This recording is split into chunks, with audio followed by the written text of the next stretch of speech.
about how can you disable this sign or know how you can do that on your Instagram app. All you have to do in the first, you just go down, click on your photo profile here. So then it's going to take you to your profile. Then all you have to do next, so you just go here, you go above this sign, click on it. Then it's going to take you to this list. Then all you have to do next, you just click here on notifications here. When you click on notifications, then it's going to take you to this list here. So then all you have to do next, you just click here on post in story in comments.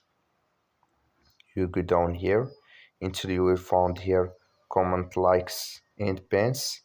Click on off, then it's going to disable with you. That's all. Thank you for watching. Don't forget to support us by liking and subscribe.